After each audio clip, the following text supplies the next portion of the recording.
Good morning, everyone. Paul Ruppel here with Fox 29 News Now. Hope your Thursday is off to a fantastic start. We're here with you live to bring you some updates on developing stories, live events if we have any pop up while we're on air here. We come to you each weekday after Good Day Philadelphia. Let's get you started with this. Two major Philadelphia employers announced they're closing, and with the closure means thousands of jobs will be lost. Hahnemann Hospital is set to close. I'll show you some video of Hahnemann here. Hahnemann Hospital is set to close this September due to a loss of millions of dollars. The closure will not only impact its 2,500 employees, but also their families, patients, and friends, and nearby businesses whose jobs also depend on the hospital. Also, just days after it went up in flames, the South Philadelphia oil refinery will also close down.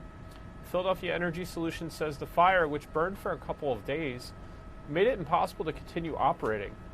More than 1,000 workers will be impacted by this. Pennsylvania Governor Tom Wolf says they will get assistance with unemployment insurance, reemployment, and pension benefits. There you see the fire that scorched the plant.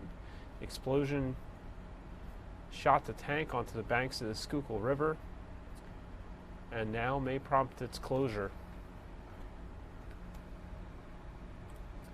Joining us this morning on Good Day Philadelphia to talk about the hospital closure was Chris Woods, the Executive Vice President of the union representing hundreds of workers at Hahnemann. Here was his conversation with our Mike Jarek and Alex Holly.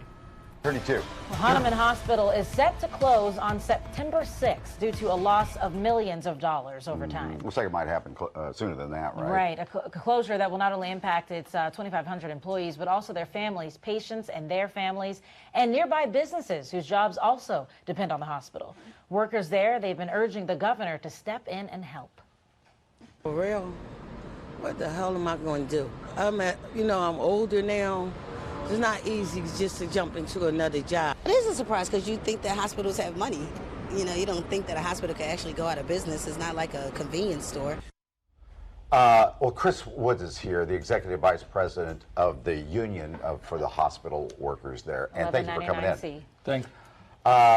Philadelphia, born and raised, right? That's right. All right. We want to talk about solutions because that's the most important thing right now. But real quickly, why do you think this happened? I think it's mismanagement. It's also, going into a bad deal. I think Tenet could have done some better things to leave American academics set up properly. And then once they got into it, I think it was just some mismanagement of funds. And that led to where we are today. Now, on a perfect situation, it would have members of management in here from Hahnemann Hospital, but that's not the case, Yes. so we're going to have to take the other side here.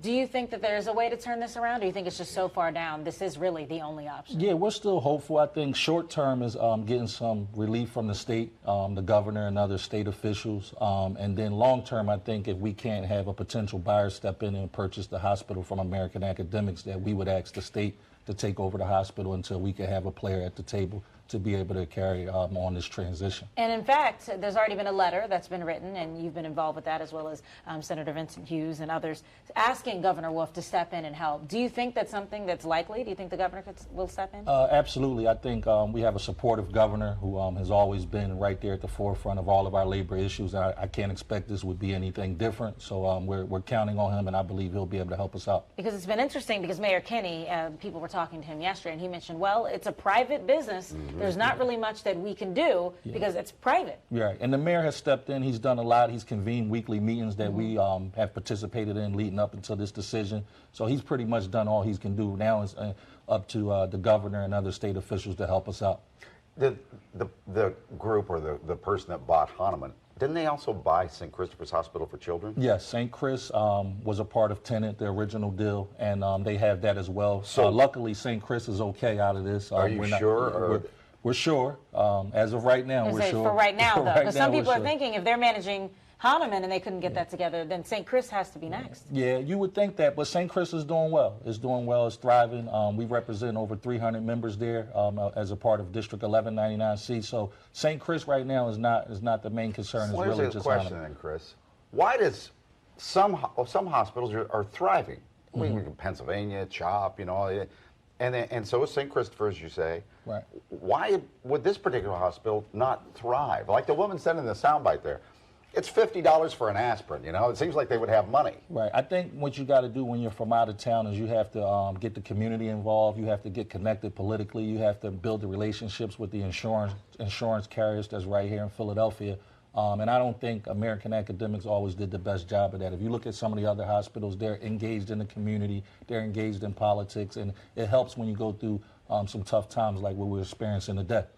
So in the statement that was released from the management team over at Hahnemann, they said that we will try to find jobs or make sure that people can be placed elsewhere. What does that look like then? Does that mean they can be sent to other hospitals? Does that mean, hey, you can just apply for other jobs if you want? Yeah, I mean, that's a good statement, but typically it's the unions that'll make sure that the members and the employees who are represented by 1199C and also PASNAP has the nurses will make sure that these folks land on their feet. The subcontractors that we have there, they do a good job of trying to find other jobs at other locations for some of their employees, but for the most part, that's going to be the work of the union to make sure that we find them employment. Last question. What are you hearing? When will be the last paycheck? They've, in the statement that they sent to us, it says that the closure will be anywhere between late August and early September. So hopefully we can have the state and the governor step in to be able to fund us to stay open those 90 days and have these guys try to get ready to land on their feet. I also want to say we have a rally today at 12 noon at City Hall with ourselves, and PASNAP will be out there with other elected officials imploring on people to step in and really help us out. Okay. Chris, thanks. Thank you. Thank you. Good luck to you. Quick break. Thank you to Chris for joining us this morning on Good Day. Also in local news, in Philadelphia's Ronhurst section, a 73-year-old woman was left for dead after getting hit by a car. Our Sabina Kiriakos has the latest from the scene.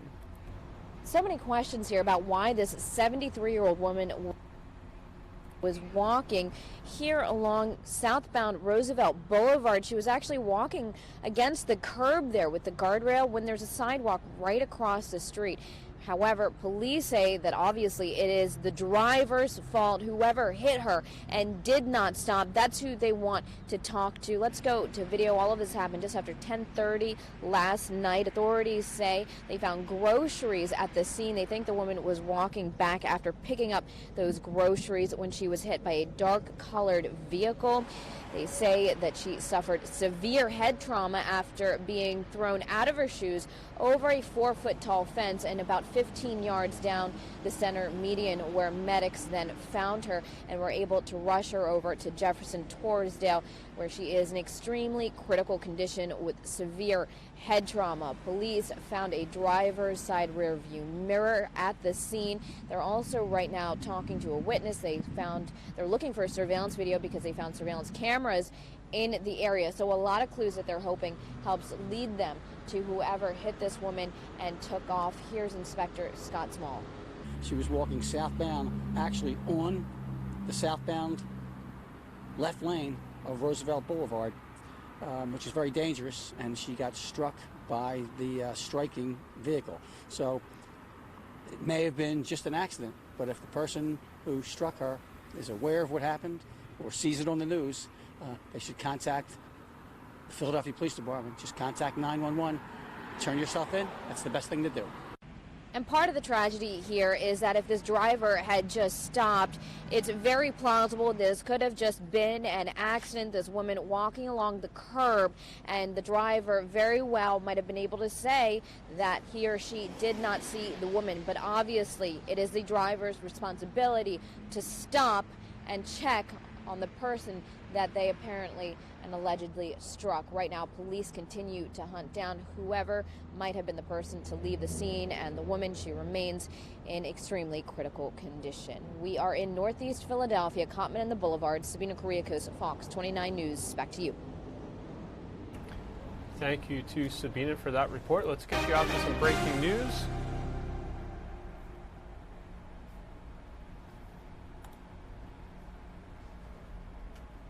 You're looking live at the U.S. Supreme Court, where the court has issued a ruling that says federal courts have no role in policing partisan redistricting, a decision that could reshape U.S. politics.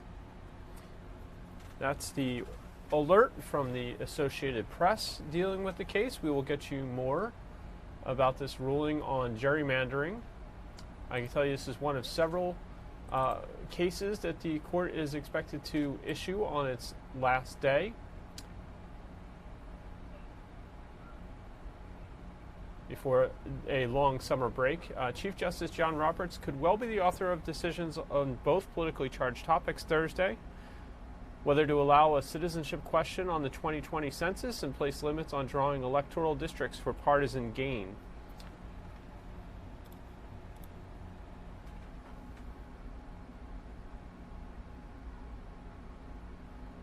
The census results and the rules by which political districts will be redrawn following the next population count will help determine how districts are drawn and where. So again, the Supreme Court says federal courts have no role in policing partisan redistricting. This decision could reshape U.S. politics. That's the wire alert just across from the Associated Press. We'll get you more information on that ruling as soon as it becomes available. In the meantime, let's get you to a report on last night's first Democratic debate.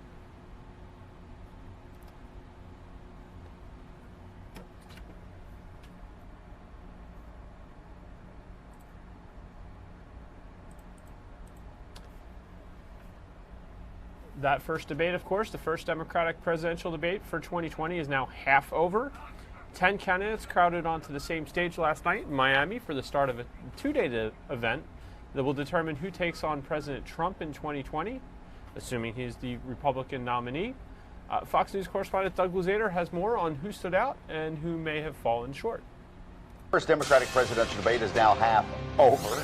The candidates, because the first half went, and you have the second half tonight. But the 10 candidates, they crowded onto the same stage last night in Miami for the start of this two-day event that may determine who takes on President Trump in 2020. I was looking at a list, Doug, of how many questions each of them got because time was of the essence. Right, and there's 10 candidates. Right, and Senator Booker got the most. He got nearly 11 minutes he talked for. Yeah, and he got 10 questions directed at him.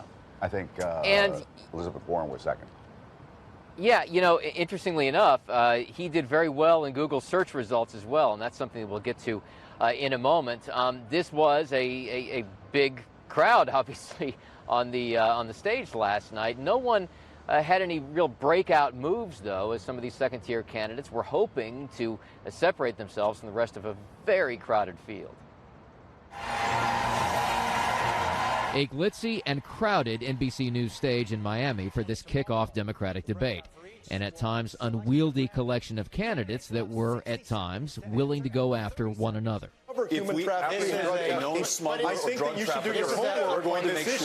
That over immigration, what became a dominant issue. This is a debate spread out over 2 nights. The candidates chosen at random, but this first night was heavy on lower-tier contenders. The big exception was Elizabeth Warren, who pushed her policy-heavy approach. We need to attack it head-on, and we need to make structural change in our government, in our economy, and in our country. Necesitamos incluir cada persona. 2 candidates spoke in Spanish, courting Hispanic voters. Many pundits had predicted attacks leveled at Democratic frontrunner Joe Biden. They never materialized, but President Trump was a frequent target. And this president is literally every single day 10 minutes away from going to war, 1 tweet away from going to war, and I don't think we should conduct foreign policy in our bathrobe at 5 in the morning. Google analyzed search trends showing that New Jersey Senator Cory Booker and Hawaii Congresswoman Tulsi Gabbard led the way during the debate. Many made clear appeals to the left wing of the party. The two candidates even raised their hands to support abolishing private health insurance. But there was also a suggestion not to go too far. I think we should be the party that keeps what's working and fixes what's broken. I mean, doesn't that make sense? Now, President Trump was apparently watching the debate last night as well on board Air Force One on his way to Asia. He tweeted out a one-word response, boring. Okay. Alex. Was he in a bathrobe when he did that? Do we know?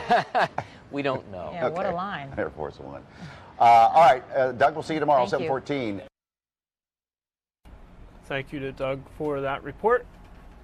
Of course, we brought you breaking news shortly before going to that report. The Supreme Court says, and this is the latest wire right through on this story, the Supreme Court has ruled federal courts have no role to play in policing political districts drawn for partisan gain. Note that says federal courts. It does not necessarily say what the role of state courts is, at least not this this brief right through on the ruling. Continuing with the wire alert, the decision could embolden political line drawing for partisan gain when state lawmakers undertake the next round of redistricting following the 2020 census. The justices said by a 5-4 vote Thursday that claims of partisan gerrymandering do not belong in federal court. The court's conservative Republican appointed majority says that voters and elected officials should be the arbiters of what is a political dispute. The court rejected challenges to Republican-drawn congressional districts in North Carolina and a Democratic district in Maryland. We are still awaiting a separate ruling by the nation's highest court. And we'll bring you details on that if it crosses while we are streaming to you.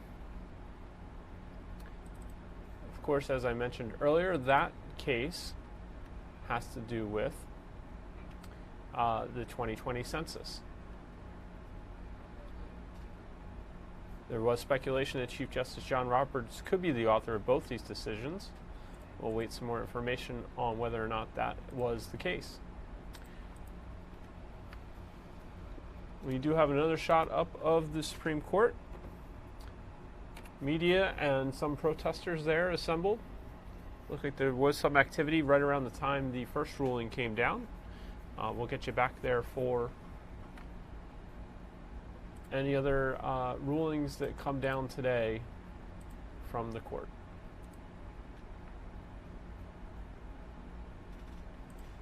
Of course, we told you a couple moments ago about the Democratic primary debate, part 1. Part 2 to occur tonight on NBC News. Debate viewers were finding ways to make the debate even more challenging. And Arby's unveils a creation that may help vegetables look more appealing to meat lovers. Fox Business Network's Jackie DeAngelis has more in today's Morning Business Outlook. Stocks losing the gains that they had earlier in the week, closing mixed on Wednesday. Meanwhile, Treasury Secretary Steven Mnuchin hints at a trade deal with China, and President Trump threatens more tariffs. Day 2 of the Democratic debate kicks off tonight, and some people across the nation have created a drinking game to keep it extra interesting. The rules vary, but many include drinking every time a candidate says impeach, legalize marijuana, or simply mentions President Trump.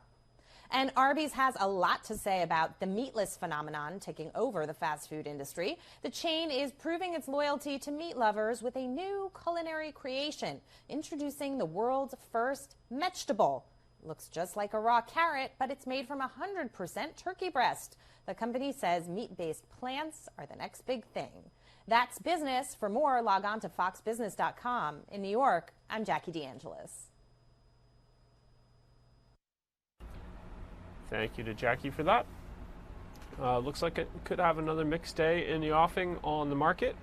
Currently, the stock exchange down less than a percentage point. Only 0.04 of a percentage point, in fact. 9.3 points about right now. Dow Jones Industrial Average at 26,526. So not much movement to start the session today. Of course, this comes as President Trump begins talks on trade, Iran and North Korea in Japan, where he is attending the G20 summit.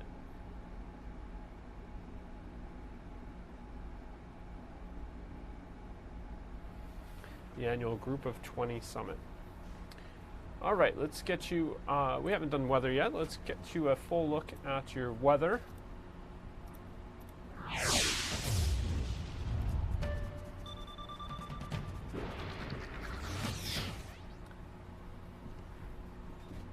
You're looking live at the Philadelphia Museum of Art on the Benjamin Franklin Parkway. Currently, it is already 85 degrees in the 10 a.m. hour. Dew point is 61, so not super humid right now, but winds out of the north at 5 miles per hour.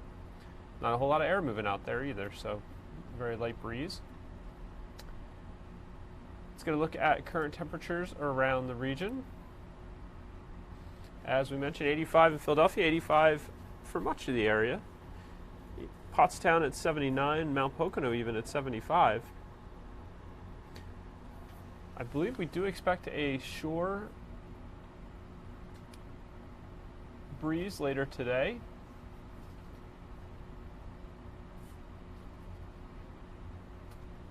Keeping an eye on the Supreme Court there. I see some protesters moving around.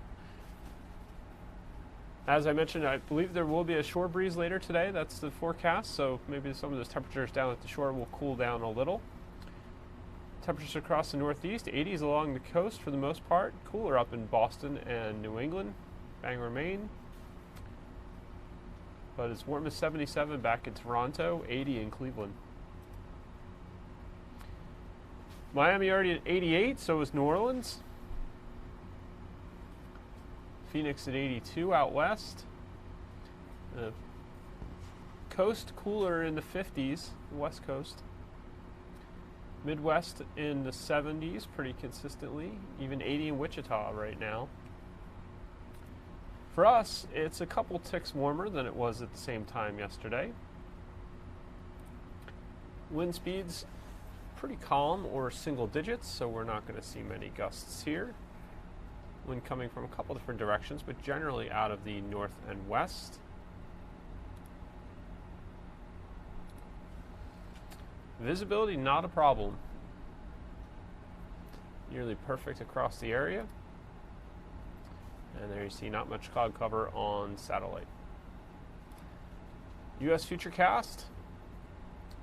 Looks like we're staying dry for a little while. High pressure continuing to move into the area. And here is your 7-day forecast from the Fox 29 Weather Authority. For the Phillies' last game in a homestand, sunny and hot, 92. An 8 on our forecast by the numbers. Looks like we're going triple 8s. Friday, heat wave number 1 will be completed. We get to our forecast high of 93. Overnight lows in the 70s right now. Looks like Sunday into Monday will be the coolest at 66, but 70s almost across the board. Saturday, humid with PM storms, 95. Sunday, sunny with a storm, 90. Could end the heat wave Monday by dipping down to 85, although it'll still be warm and humid. Tuesday, sunny and hot. Wednesday, sunny and hot. Both days, 91. Will we get heat wave number 2? We'll find out on Thursday, potentially. Track the weather wherever you are using the Fox 29 Weather Authority app. Download it in the Apple iTunes Store or the Google Play Store. It's great to get hourly forecasts so you can know the conditions as you move through the day and keep an eye on those summer storms.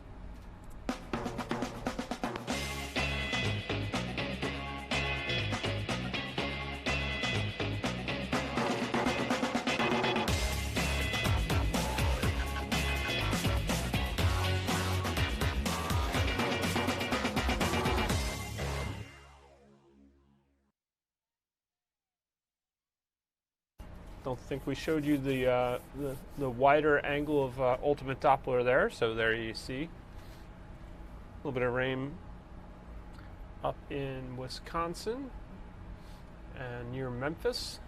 but not much in our area. Maybe a little shower in West Virginia at the moment. Let's take you back live to the Supreme Court and listen in for a little bit. Some of the protests and protesters out there, outside, folks awaiting the court's next ruling on the census. Let's listen in for a little bit. I hope she didn't hear that.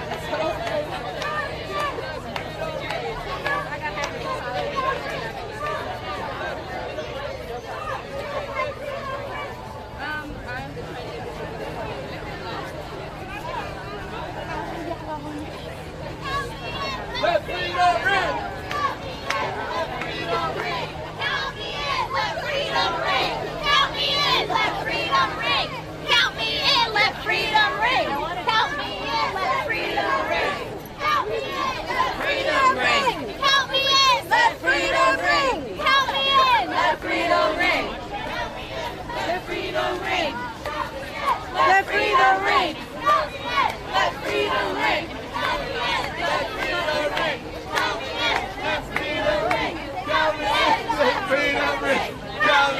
Let freedom ring!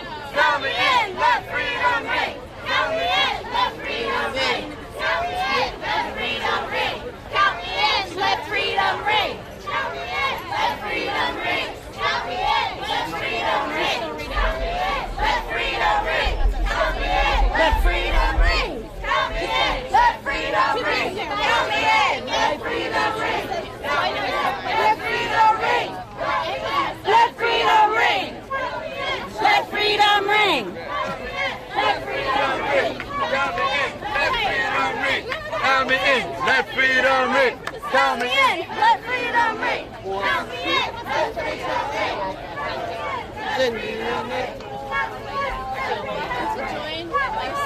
Police there and it scared me shitless. And I was like, As I mentioned, we have one ruling, one of the top rulings from the Supreme Court on its final day.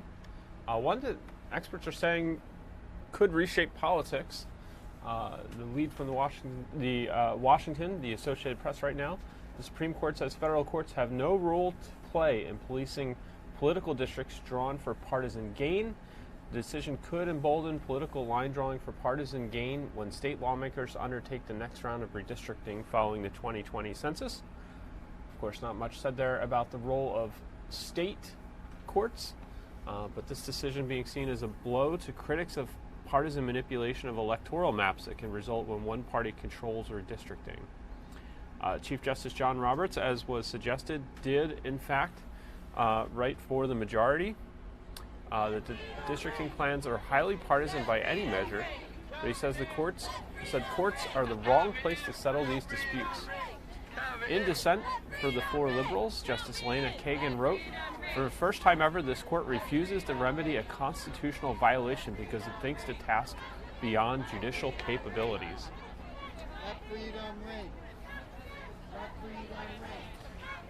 I believe House Speaker Nancy Pelosi is delivering a news conference later this morning. We'll see if we can get you to that live. I see a camera shot up. And I'm checking on, yep, that's going to be her weekly newser. So we'll get you there. In the meantime, let's get you to a little more local news from this morning. And we'll come back as events warrant. In Chester County, firefighters battled a house fire.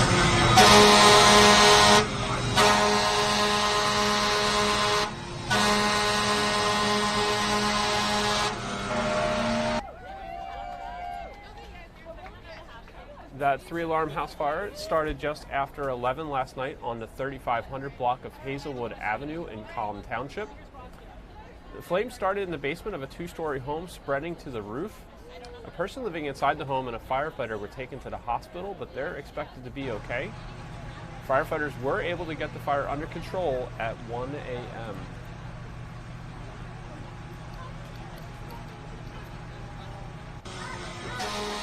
Apologize, I think I still have the sounds up from the Supreme Court there, so you might have heard some of the protesters there in the background. Let's get you to the next story. An early morning fire destroyed a home in Abington Township, Montgomery County. The flames broke out around 1:30 a.m. inside a home on the 1600 block of Crestview Avenue. When crews got on the scene, they saw flames spilling out the front and side of the building. One person was home at the time but was able to get out and was taken to the hospital. The fire is now out, but most of the roof is gone and the first floor was seriously damaged. Still no word on what caused the fire.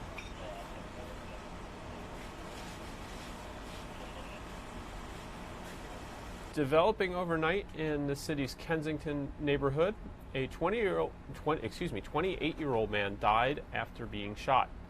This happened on Shelbourne Street around 10:30 last night. Witnesses tell police the two men who shot him were on bicycles or bikes.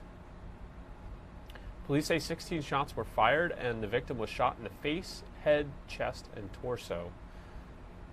The shooters are believed to be in their teens. Police are now reviewing surveillance cameras that captured the shooting.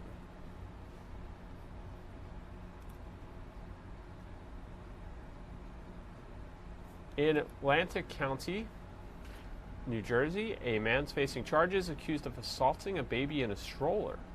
Prosecutors say Stephen Whitefield was naked and on drugs at the time. Atlantic City police say he was walking down the street when out of nowhere tried to grab a 9-month-old from his stroller. The baby's mom fought back and the struggle knocked over the baby in the stroller. The baby lost a tooth and had to be taken to the hospital.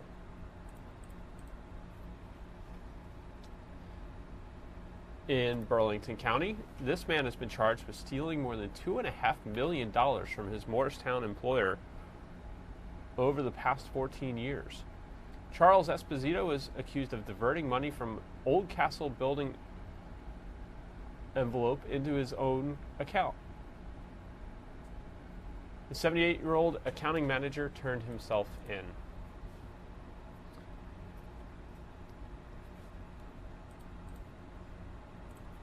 Also in Burlington County, several properties are vandalized and it's going to cost homeowners thousands of dollars. Police say someone is going around knocking down mailboxes and ripping out lampposts in Medford Township. The homes damaged are located on West Centennial Avenue, Gottlieb's Field Road, and Borton's Road. At least one neighbor's camera captured some of the rampage, showing someone getting out of a car and destroying property. There you see it on the screen now. Now homeowners are scared. It just makes me feel like, I'm a little bit less safe, It's unnerving, I'm locking all my, car doors now the way I didn't do before. Police continue to look for more surveillance video, hoping to nab the person responsible. This video has a lot of people in Bucks County talking. A neighbor in the Vermilion Hills section of Levittown tells us her Ring doorbell camera caught a woman trying to get into their home yesterday morning. Falls Township Police tell us that woman is Renee Greco, and she eventually did get into a home on Vermilion Drive just after 4 a.m. and was arrested. And it's a shame because it's nice out. I would love to sit with my door open, and I can't. I have to literally keep it locked at all times. Somebody who comes into your house in the middle of the night, no matter what their intentions, that's not harmless. That's a very, very scary feeling. So that in itself doesn't make it harmless. Anyone with additional video or similar reports is asked to call police.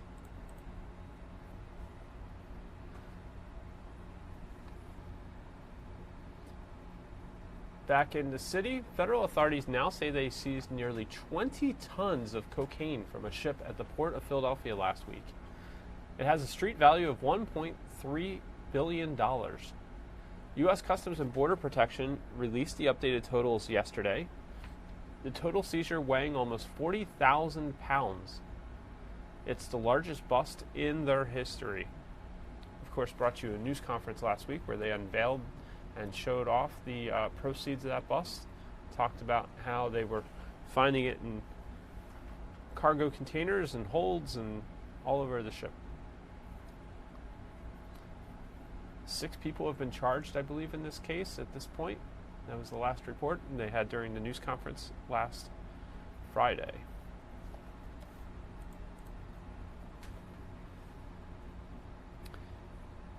There you see some of the video from that news conference. In Delaware County, PA, new leadership at the Glen Mills School is hoping to get a second chance. Back in February, the school was rocked by allegations of staff members physically abusing students. Most of the staff has been laid off, and despite having its license revoked by the state in April, the people in charge now are planning a comeback and hoping to reopen. I hate to use the metaphor rising from the ashes, but in many instances we feel like we're a phoenix and we're going to be able to go back to square one with a new program with a lot of new pieces to it. Some changes, we're told, include renovated dorm rooms, game areas, and recreational spaces, all under the watchful eye of security cameras.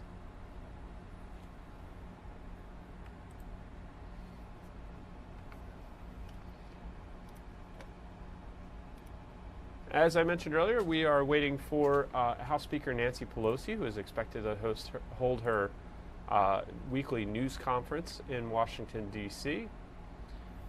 By the size of the assembled media, I'm guessing that it's not going to start immediately, in part perhaps because of the Supreme Court rulings that are being issued. Looks like someone's stepping up to the microphone there outside the Supreme Court. Let's listen into what they're saying right now.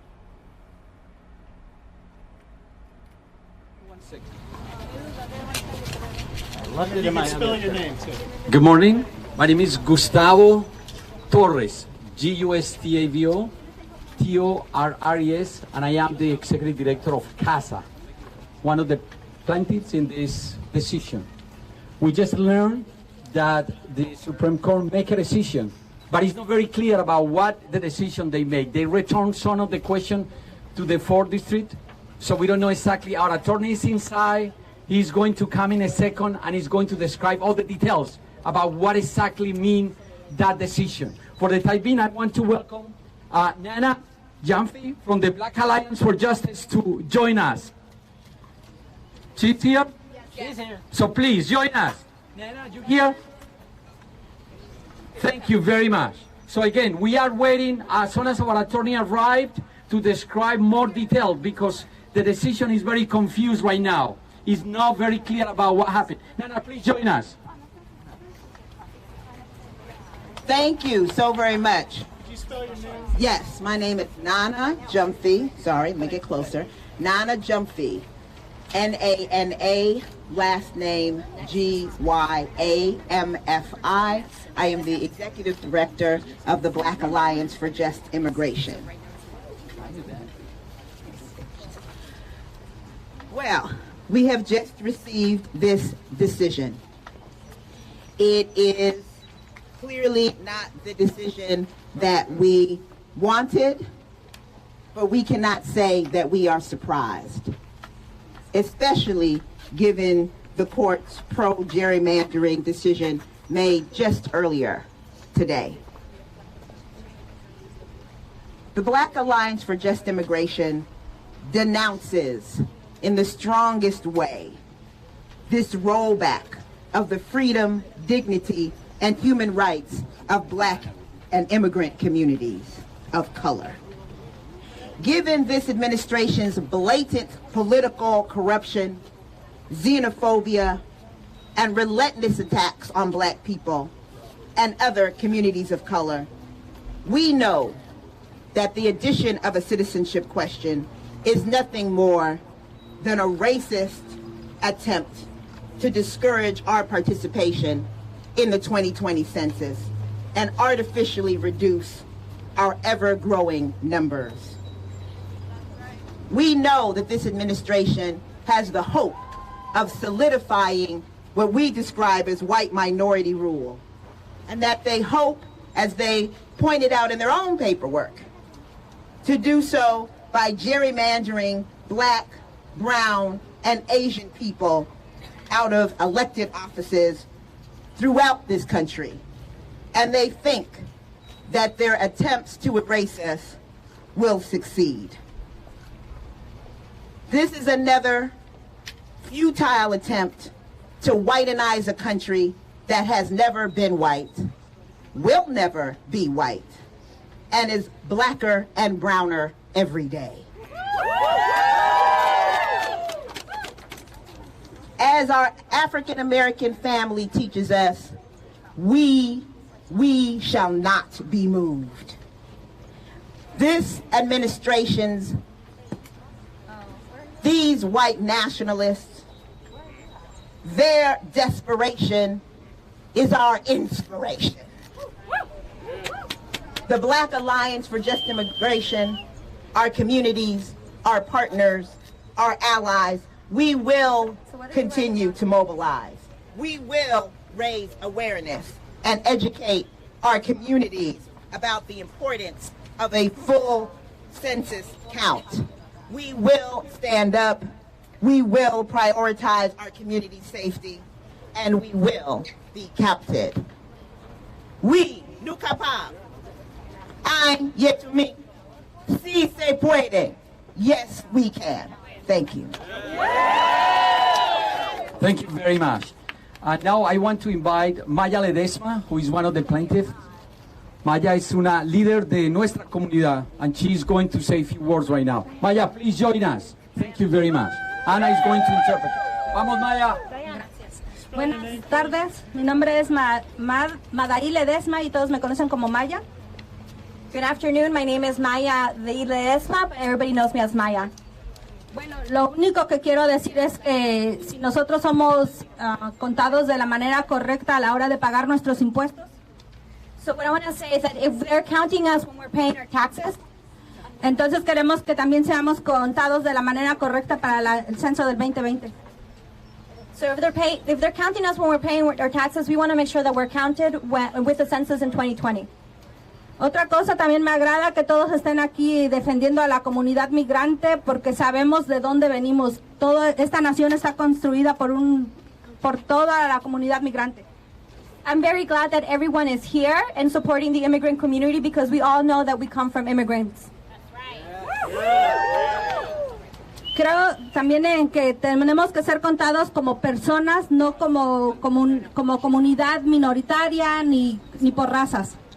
We need to make sure that we're counted as humans, not by different groups.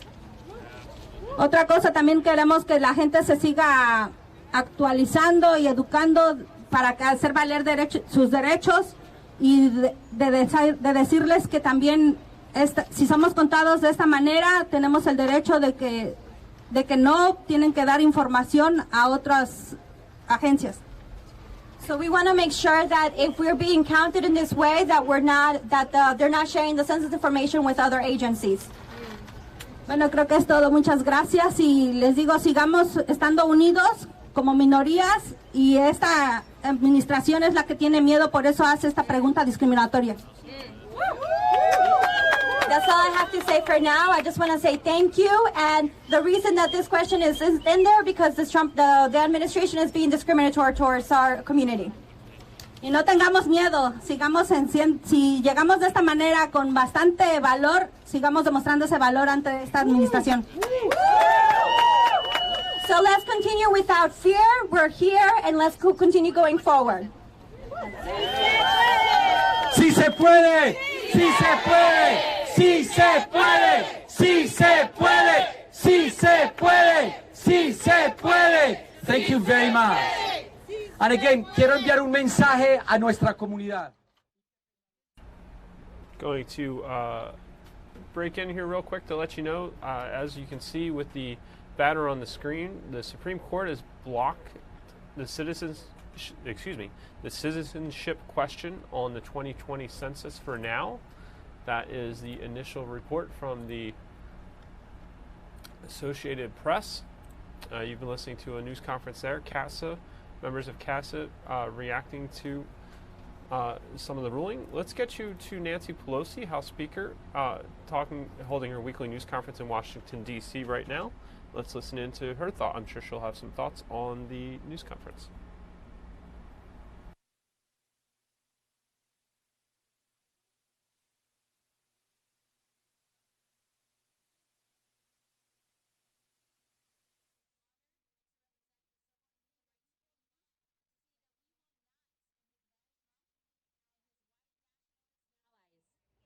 make us invisible.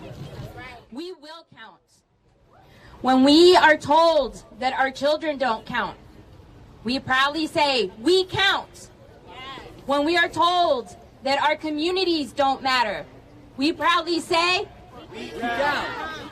When we are told that our schools don't matter, we say, we count. And when we are told that our futures and our communities and our dreams don't matter, we say, we count. Either way, there will be a census. There will be. And it is incumbent upon all of us to work with our families and our communities to make sure that we are counted. Every question matters. We can no longer live in fear. And it's asking a lot, but it matters. This is how we will be able to secure funding for our communities, funding for our education, and our political representation. So again, on behalf of the Leadership Conference Education Fund, we'd like to remind everyone that we count. Si se puede! Thank you very much. Thank you very much. And we started to receive more information about this, little by little. Our attorney is going to be in a second here, and he's going to describe more detail, because it looks like the answer was not very, very clear. So we'll see what happened. Now I want to invite Keisha Morris. She's the Census and Mass Incarceration Project Manager at Common Cause. Welcome to us. Hi. We, the people, have the power. That's right. We, the people, have the power. Say it with me. We, the people, have the power. We, the people, have the power. We, the people, not political parties, not politicians or wealthy special interests, or the people behind me in this building, have more power than we do together. And we will not stand for the manipulation of our democracy. Although it may feel like it right now, the Supreme Court does not have the authority to take our power. And for me, this issue is deeply personal. As a non-citizen, the census is the only way that I get counted, and the only way that my voice matters in the political process. But regardless of what this court says, somewhere I read that the census must provide an actual enumeration, regardless of citizenship. And somewhere I read that every American has the right to elect a representative of their choice, regardless of their skin color and regardless of their politics. That somewhere is the United States Constitution. It is not about white America. It is not even about Black America or Latino America. It's about our America and what we will not stand for. The Supreme Court can disregard attempts to silence us, but we will not be silenced. We see the forces of manipulation of the census in our election, but again, I will say we will not be silenced. The court did get it wrong on the citizenship question, and they also got it tragically wrong on the fight for free and fair elections, and did not declare partisan gerrymandering unconstitutional. It failed to hold North Carolina and Republican legislators and Maryland legislators accountable for their blatant attack on our voting rights. The court has turned its back on millions of Americans. But we refuse to live in a democracy where elections are rigged by politicians, so we will take this fight to every state court, to every state legislature, to every ballot initiative in every county until we succeed. We will not be silenced. Thank you. Thank you very much. Now I want to welcome Bessie Chan Smithen, who is the Assistant Director of Community Engagement at the Asian American Advancing Justice. Bessie, please join us. Thank you. I'm Bessie, and I'm the Assistant Director of Community Engagement at Asian Americans Advancing Justice, AAJC in D.C. All right, let's take you back to Washington, D.C., where Nancy Pelosi is speaking. We do hear the sound now. We're hoping to have this model, really a pilot program of a place of cultural, linguistic, religious comfort level for the children, where they can be a migrant processing center that is, like I say, for the comfort of the children. So what we're asking for is to have transparency and accountability in how we deal with it. This isn't about, I hear some people saying it's about more money. No, it's not about more money. It's about more accountability and more standards that I think we all share. I don't know why anybody would be afraid of that. My view, as many of you know, I mean, I would be considered one who's not inclined to violence and war or in any way. But if you start endangering children, I become a lioness. You get near those cubs, and it just evokes a response that is natural. And I, as a mother of 5, grandmother of 9, I just feel that way about all children. I know what opportunities our children have. We want all children to have those. So all we're saying there is for their comfort, for their safety, for their well-being, for their health, we can do so much more. It'll only take a few minutes in conference. These issues are not unknown. And remembering, all of these children are God's children. They all have a spark of divinity that we must respect, and hope that our own spark of divinity in us will relate to theirs, the humanity that should evoke in us. So this isn't about threats or challenges or anything like that. It's only about humanity and the courage to do what is right for the children. It's not, it wouldn't take a long time, but it would make a big difference. And that is what I'm very proud of our colleagues for what we voted on the other day. A conference is a compromise, and so we would suspect that that would be part of our conversation. But for some reason, the Senate Republicans have decided they don't want to go there. And I think that the public should know that. I had a very good conversation with the president. I think he would have been well disposed, but now he's in Japan. So hopefully I have a chance to share our religious values with Vice President Pence this morning. What else is happening? Okay. We're out there for the people. When we come back, we will be doing national security issues.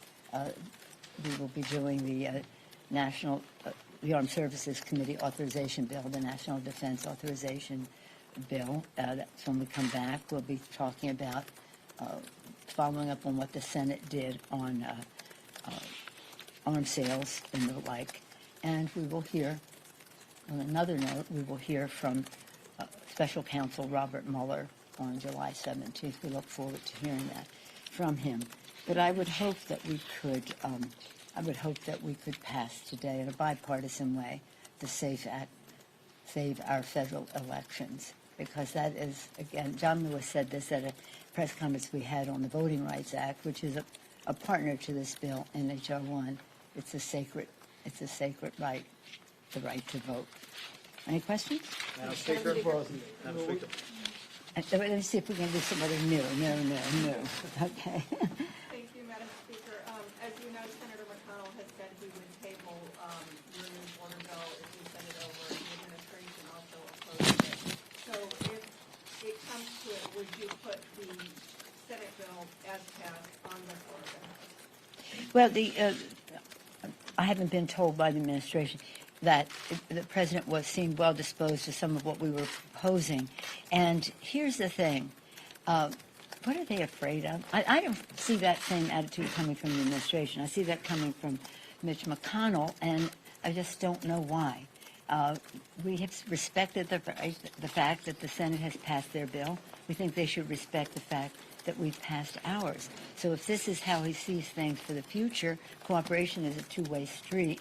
And when you're talking about the children, this is a very big priority for us. So we'll continue our conversation without threats and without predictions, but holding up this concern for the children on the border and for children across America as a moral imperative.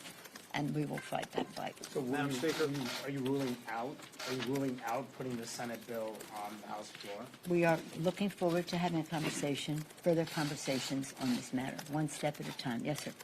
I wondered, with all the attention focusing on immigration and the picture of the brown immigrants, do you think there's any prospect for broader immigration legislation this year for policy instead of just spending today? I'm encouraged by our conversations with the President on the subject.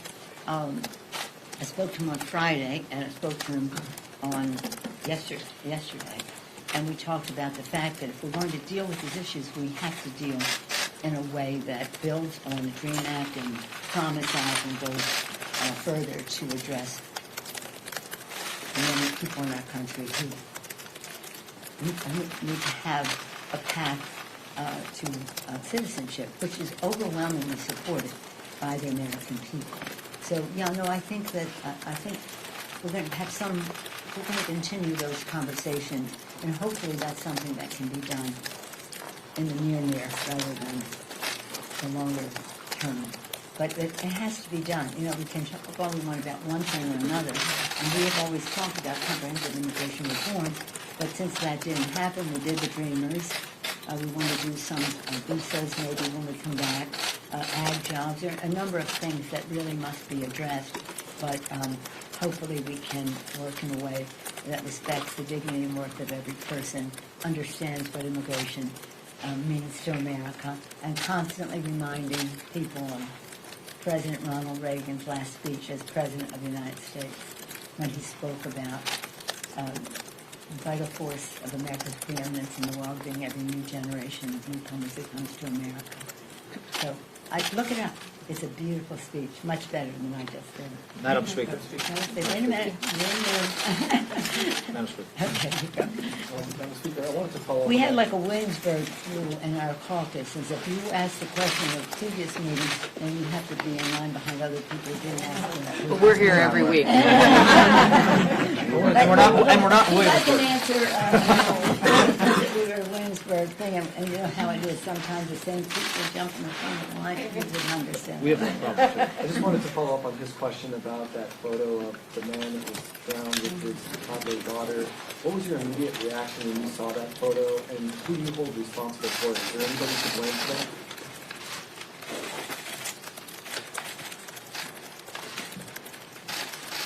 Can you just imagine the father put the little girl on shore to go back to get the mother, and the little girl wanted to be with her father. She got back in, and then he couldn't save her, and then he couldn't save himself.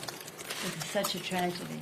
I think it's not a question of blame, it's a question of being prayerful and understand the consequences of policy. I'm sure that nobody who decides to have a policy would say, and I don't care if something like this happens. But it does happen. And I visited the board so many times over the years, not just in recent years. The Rio Grande has personality. This is not just a river that you swim across. It has its moments. So I can just imagine how that happened, and I just think it's such a shame for that to be the face of America around the world. So let's just step back from a policy standpoint.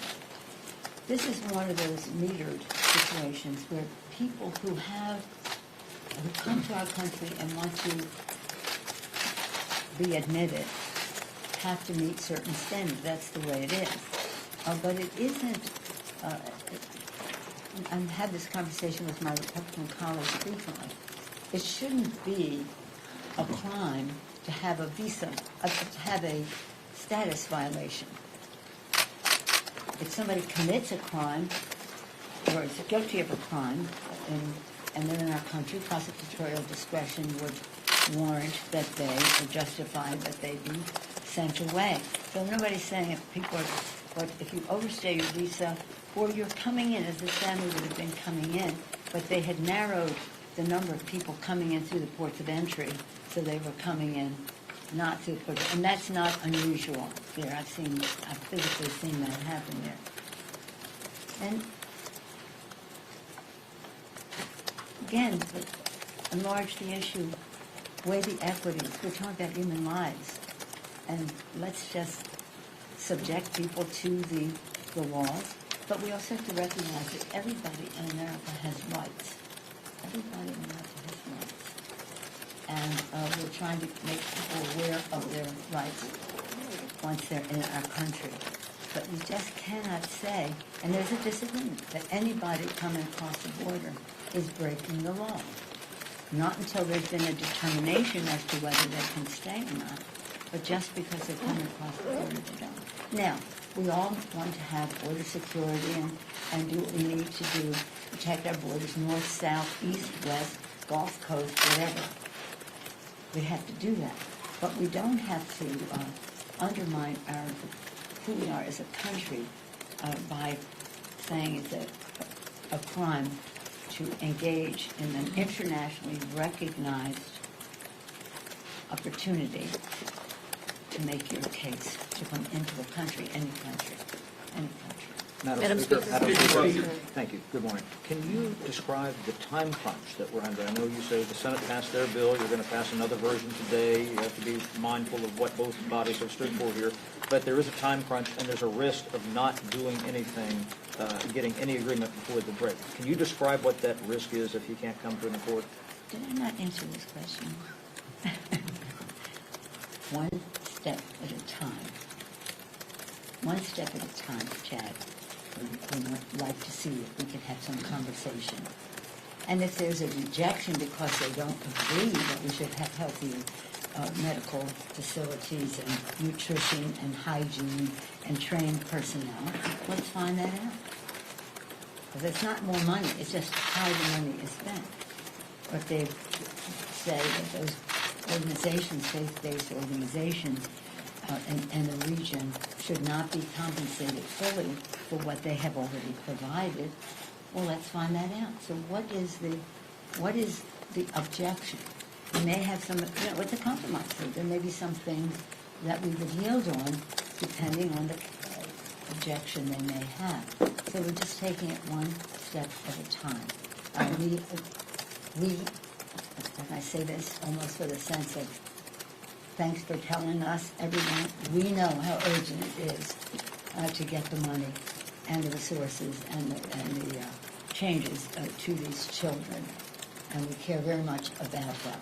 We just want to do the best we can for them under circumstances. But understand this. This is a day. This is not the end of this discussion because we will have more time to shine a bright light on what is happening there, what difference one policy or another might make, and how we can be respectful not only of those people, but the people who are trying to help them, some in the public sector, some in the nonprofit sector, many people of faith. Yesterday I spoke to Cardinal of Houston and Bishop of Austin, the Archbishop of Los Angeles, all of us sharing our concerns about God's children. Madam Speaker, Eugene Carroll's friends, Carol Martin and Lisa Birnbach, have now gone public to confirm that she told them that the president attacked her in his dressing room at Bergdorf right after the incident allegedly took place. What, if anything, should Congress do about an allegation of rape against the president? Oh my gosh, we're so immersed in what's happening in Iran, what's happening at our border. There's so many policy issues that we have responsibility for, including keeping our elections safe today, as well as protecting the children to the best of our ability. I haven't spent any time on that, and I just am not. I don't know the people you're referencing. I don't know the person making the accusation. I guess I'm not. I haven't paid that much attention to it. I'm more concerned about policy decisions that we have disagreements on, that we need to come to agreement on, that affect for the people, the lives of the American people. I appreciate that this is getting more publicity. Again, I just am not following that. Yes, she says that she was raped by the president. First woman to come forward and say that he actually raped her. Look, I respect, Lord knows I respect the concerns that are expressed by women as they present their truth, their case. And I don't, as I say, I don't know the person. It doesn't matter if I did or not. I respect that, but I don't know what Congress's role would be in this. But in any of these things, this is about not what Congress would do. This is about what the president's own party would do. You really have to ask them. But I'm busy worrying about children not being in their mother's arms because of the policies that we may have. I'm concerned about one thing we did that was great last week. Wasn't bipartisan, it was just Democratic votes, but we passed in Richie Neal's leadership in Ways and Means a bill to help poor children in America with the low-income tax credit, the child tax credit, but the younger children's child tax credit. That's what we spend our time on here. So I'm respectful of any woman who comes forth with her story. I don't know what the role is of Congress. Perhaps others are working on this, but I'm not. Can you update us on the new NAFTA Do you agreement? expect to reach a negotiated settlement with UST I hope so. on fixes? This will be our last question because I have to go to the court. Or do you expect that this is going to take a reopening of negotiations in a limited sense with Canada and Mexico? Is that even possible? And does it mean that we don't get to a vote on the floor for USMCA this year? I didn't understand. Was that a question or a statement, the last? Does it mean? No, here's the thing. I had on the subject of U.S., Mexico, Canada, we have to get a name for that. NAFTA Revisited, NAFTA 2.0, after NAFTA. They have all kinds of names, but whatever it is, we had, as much as possible, we are trying to keep the discussion on track and on schedule. And what the schedule is when we come to agreement. So that engineer back from that, whenever that is. But I had this Ambassador Lighthizer yesterday with the caucus to again narrow in on where our concerns are. I've told you over and over. Enforcement, the overarching issue. You can have every kind of agreement in the world, but if you don't have effective enforcement, you're just having a conversation. Enforcement. Under there are three issues. Workers, what does this mean for America's working families? Environment. What does it mean in terms of the environment? And third, the cost of prescription drugs, pharmaceutical issue. Those three are very important to a broad, across-the-board group of our members.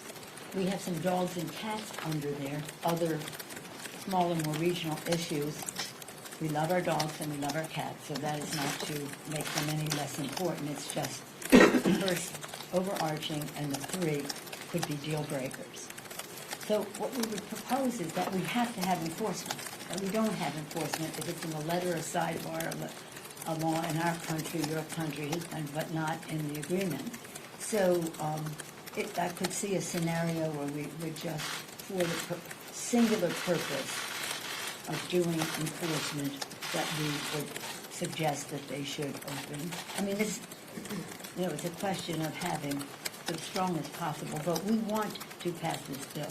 We do not want to pass this agreement just slightly different from NAFTA, with a little sugar on top and said, see, we did something different. If it really isn't going to be enforceable, it will just be NAFTA with sugar on top. Now, I voted for NAFTA. I took all the heat in the world for voting for it, and I had my disappointments. So I know we have to do to make it work. It's necessary to reopen in a limited sense. And it couldn't be like we're opening it up and now it's all the way out and entry. No, it would be surgical. It would be surgical. And I'm hoping that we can do it. As I say to the president, to the administration, you have leverage. We want to change NAFTA. And I think that's across the board that we do. And everybody's working very hard to understand the differences, to try to eliminate some and prioritize as we go along, so that I'm hopeful that we'll be able to do so. The ambassador, people will say, we just don't want to get this into the presidential. And I'm like, presidential candidates, there are 20, and I think most of them probably would want a better NAFTA, but I certainly don't speak for them, but that really doesn't have anything to do with, it's about the substance of the agreement, not the politics at all. Madam Speaker, are there any administrative fixes that the President might be able to offer you that you would trust if you can't make an agreement with Senator McConnell to address some of these concerns on immigration? I think that Senator McConnell will do what the President wants. But, no, we would rather have a session. Thank you. Thank you. Thank you.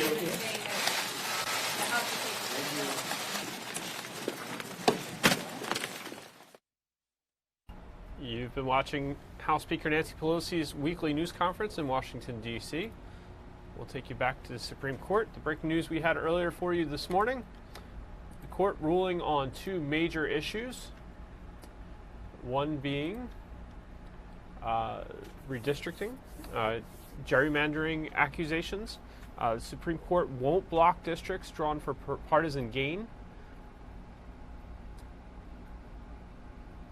Here's the headline from the Associated Press right now. In two politically charged rulings, the Supreme Court dealt a huge blow Thursday to efforts to combat the drawing of electoral districts for partisan gain, but put a hold on the Trump administration's effort to add a citizenship question to the 2020 census.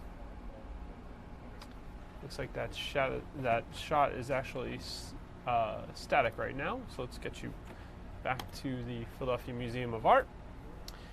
We're going to sign off for now. I want to thank you very much for joining us today on Fox 29 News Now. We're with you weekdays after Good Day Philadelphia at 10 a.m. Try to get you updates on some of the local stories, as well as a little bit of national news, get you out to any live events, a look at the weather, and any other information we can bring you during that hour. We'll be back here with you tomorrow morning. Thank you again for watching, and have a great rest of your Thursday.